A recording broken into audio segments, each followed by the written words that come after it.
Buenas tardes, compañeros y profesor. El día de hoy vamos a hablar sobre la planeación agregada y esta presentación se va a dar por Diana Marcela Legardadas. Para definir qué es la planeación agregada, es de total importancia definir en primer lugar qué es la planeación. La planeación es ese proceso donde se llevará a cabo, se creará o desarrollará estrategias de manera anticipada para lograr satisfacer los requerimientos de la producción. Con esto podemos definir la planeación agregada como aquella que aborda la determinación de la fuerza laboral, la cantidad de producción, los niveles de inventario y la capacidad externa. Con lo anterior, la planeación agregada lo que quiere es determinar cuánto se producirá, cuándo se producirá, en el tiempo característico de la misma, que es a medio plazo, teniendo en cuenta que se van a querer cumplir unos objetivos de satisfacer los requerimientos. Además, otra de las principales características de la planeación agregada es que en esta no se va a desglosar una cantidad de producción detallada en referencia, sino que considera las familias de productos. Lo que quiere decir es que el plan agregado lo que hace es presentar de manera general y global, digamos, los productos, la cantidad de producción y no lo hace de producto a producto. En caso de que el plan agregado se quiera hacer de forma más detallada, se hace un desglose de las actividades para ya de esta forma sí lograr determinar producto a producto. Cuando se hace ese desglose se conoce como la actividad desagregación, lo cual va a dar el primer paso para generar un plan maestro de producción. Y ese plan maestro de producción lo que va a generar es una planeación a corto plazo. Es de tener en cuenta que en la planeación agregada, como ejemplo, se va a determinar, digamos, el tiempo en meses, ya sea un mes, 2 meses, 3 meses, y no día a día como comúnmente se tiene. Para un plan agregado es de total importancia tener en cuenta las variables y las consideraciones. En el caso de las variables, tenemos variables de decisión, variables de restricción. En el caso de las variables de restricción, las cuales vamos a conocer son tres, que en este caso las clasifiqué como las más importantes, las cuales van a ser el nivel de fuerza laboral, ya sea interna o externa, el nivel de producción y las horas de trabajo, ya sean normales o extras. Por otro lado, por parte de las consideraciones, vamos a tener consideraciones económicas, las cuales quieren minimizar los costos y en estas se conocen las contrataciones, la mano de obra, los despidos, las subcontrataciones y en cada uno de los anteriores ítems se van a considerar los costos que se llevan a cabo. Digamos, en el caso de la mano de obra, costos en tiempo normal o costos en tiempo extra. En los despidos, lo que conlleva hacer un despido. En las consideraciones comerciales, tenemos los tiempos y términos de entrega, el nivel de servicio, la tasa de producción. En la parte tecnológica tenemos las tecnologías que se van a utilizar para la producción y por último, en lo social o de comportamiento, lo que vamos a considerar es el comportamiento de cada uno de los factores humanos que se tienen en cuenta para la producción. El plan agregado tiene 4 elementos importantes. El primero, una unidad lógica global para medir las ventas y la producción, que puede ser, digamos, los pesos, en este caso el peso colombiano, una previsión de la demanda en estas unidades agregadas para un periodo planificar razonable. Lo que quiere decir es que con esa previsión de la demanda lo que se va a estudiar es la demanda y el mercado. Y con esto, como el comportamiento de los anteriores, lograr hacer una planificación muy razonable a medio plazo, que es el tiempo característico de la planeación agregada. Un método para determinar los costos y, muy importante, un modelo que cambie las previsiones y costos, como lo decíamos anteriormente, en las condiciones económicas. Se quieren minimizar los costos, es decir, se quieren hacer cambios en los costos.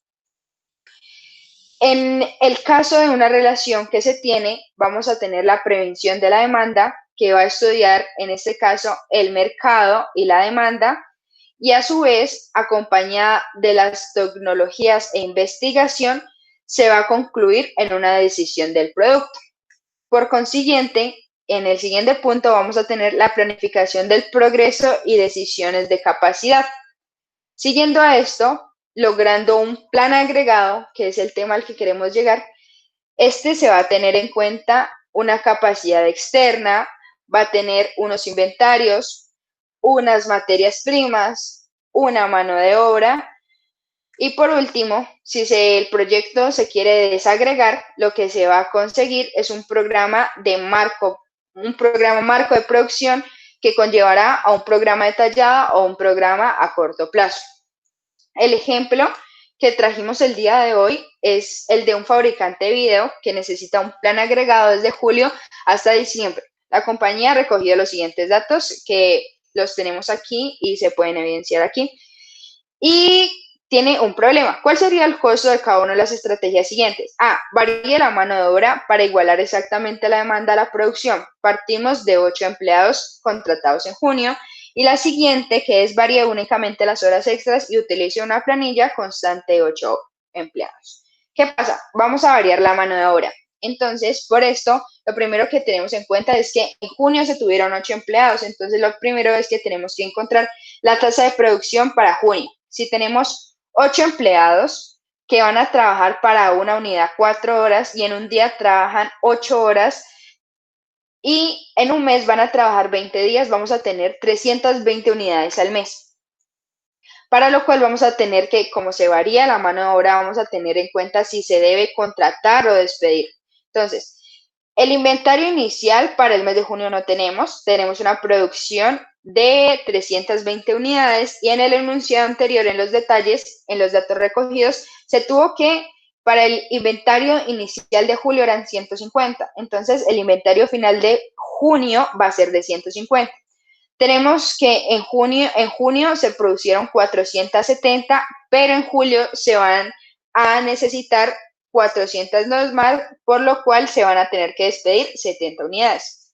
En la producción para agosto, septiembre, octubre va a ser la misma demandada, pero en el caso del inventario final no va a haber ningún inventario, pero para contratar o despedir sí van a haber cambios, digamos.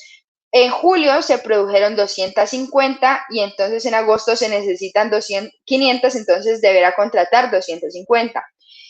En septiembre se necesitan 550 y en agosto se produjeron 500, entonces va a necesitar contratar 50, así sucesivamente hasta el mes de noviembre. En el mes de diciembre ya se van a querer producir 700, pero en el mes de noviembre se produjeron 800, entonces tendrá que despedir 100.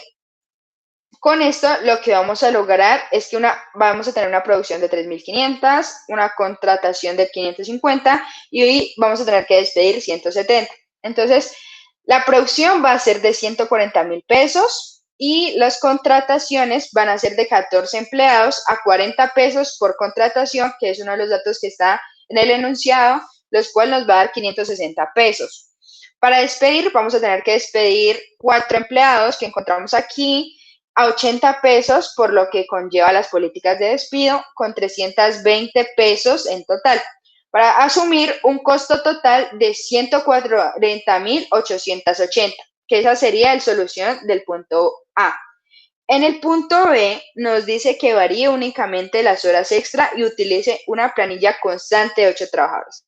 Entonces, si tenemos una planilla constante de 8 trabajadores, se van a producir 320 unidades, lo que quiere decir que en cada uno de los meses va a producir 320 unidades.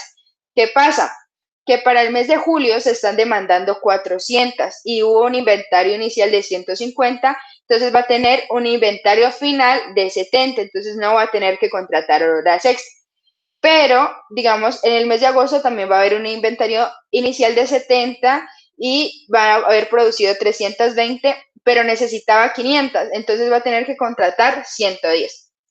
Y así sucesivamente en cada uno de los meses hasta diciembre, con lo que hemos logrado una producción de 1.920 unidades a 10 pesos por las 4 horas que es cada unidad, entonces va a tener un costo de 76.800 pesos. Un almacenamiento de las unidades de 8 pesos para 560 pesos con las 70 unidades almacenadas. Y por último, unas horas extras, que son 1580, a 4 horas que se necesita por una unidad, a 16 pesos la hora extra, con un total de 101.120 para obtener un costo total de 178.480 pesos. Entonces, con lo cual se puede concluir que el mejor plan comparando los dos costos es el de variar la mano de obra, porque pues va a tener un costo total menor, lo vemos en los 178 y acá en los 140. Aquí adjunto la bibliografía que se utilizó para el trabajo y muchas gracias.